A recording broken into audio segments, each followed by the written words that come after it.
Assalamualaikum warahmatullahi wabarakatuh. Perkenalkan, nama saya Widisri Astuti dengan NIM C2186207001 dari program studi Pendidikan Guru Pendidikan Anak Usia Dini Universitas Muhammadiyah Tasikmalaya. Di sini saya akan mempresentasikan judul jurnal Studi Al-Quran sebagai Pemicu-Pemacu Peradaban Sosial Historis.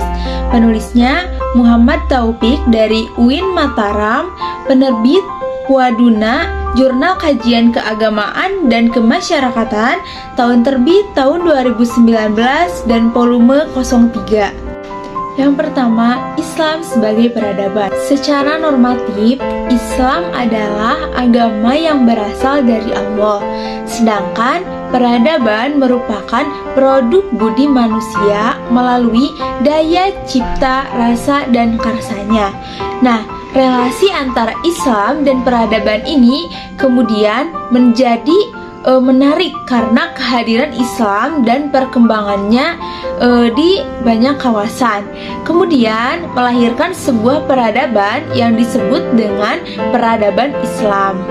Peradaban Islam berasal dari din, yaitu agama yang bersumber dari wahyu Allah.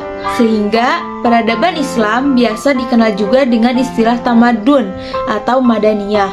Nah, pengakuan akan Islam sebagai sebuah agama sekaligus peradaban, misalnya oleh seorang orientalis kontemporer Bernard Lewis yang mengatakan Islam, the offspring of Arabian and the Arabian Prophet, was not only a system of belief and cult, it was also a system of state, society, law, thought, and art, a civilization with religion as its unifying, eventually dominating factor. Yang artinya antara Islam dan peradaban tidaklah dapat dipisahkan karena konsep dan misi peradaban merupakan sesuatu yang inherent sejak awal kehadiran Islam. Nah, kehadiran Islam dengan penanaman nilai-nilai peradaban yang bersumber dari agama atau din menjadikan negeri Arab tampil sebagai negeri tamadun ya atau madaniyah yang telah tadi dikatakan. Nah, meski harus diakui ya bahwa ada semacam pengaruh dari berbagai peradaban lain seperti dari Yunani, Persia, India, Romawi, dan lain-lain ya. Nah, namun nilai-nilai peradaban asing tersebut telah melalui filterisasi. Nah, historisitas Al-Quran sebagai pemicu-pemacu peradaban. Al-Quran adalah kalamullah yang secara substansial, filosofis, dan teori spiritual diturunkan atau nuzulul Quran. Nah, secara sangat cepat dan rahasia yang disebut dengan wahyu Allah yang secara hakiki tanpa ada suara dan tanpa huruf. Nah, Al-Quran merupakan kalam Allah yang diwahyukan kepada Nabi Muhammad SAW sebagai wahyu verbal Tuhan terakhir.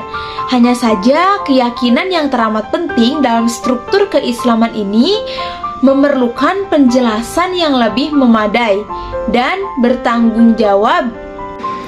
Nah, dalam perspektif ini, siapapun sesungguhnya tidak bisa menghakimi bahwa Al-Quran merupakan sumber segalanya, apalagi mengatakan syarat dengan teori-teori sains ya. Lalu menurut penelitian para ahli, ayat Al-Quran yang berbicara tentang sains hanya sekitar 150 ayat. Di samping kekuatan politik dan ekonomi, dunia Islam memiliki pusat-pusat pendidikan yang berkelas dunia.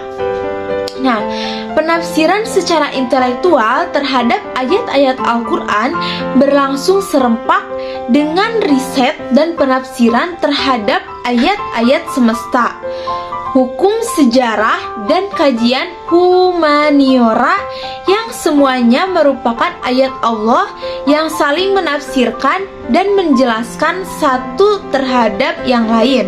Tahapan historis dari konsolidasi sosial politik ekonomi, dan pendidikan yang pernah dibangun oleh umat Islam di masa lalu sehingga mencapai puncak kejayaan pada zamannya.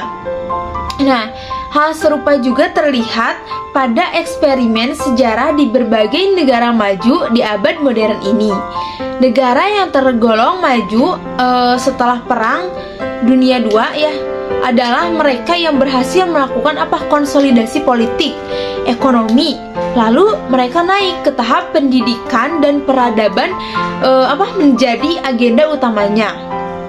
Nah, tanpa pendidikan dan pusat riset unggulan yang bertaraf internasional, kekayaan alam yang dimiliki sebuah bangsa tidak sanggup menciptakan berkemakmuran atau blessing ya, tapi potensial menjadi sumber bencana. Sebuah nilai tambah dari kekayaan alam maupun budaya akan diraih ketika sebuah bangsa berhasil mengembangkan ilmu pengetahuan, teknologi, dan peradaban. Nah, mungkin itu saja penyampaian presentasi jurnal yang dapat saya sampaikan. Assalamualaikum warahmatullahi wabarakatuh. Terima kasih.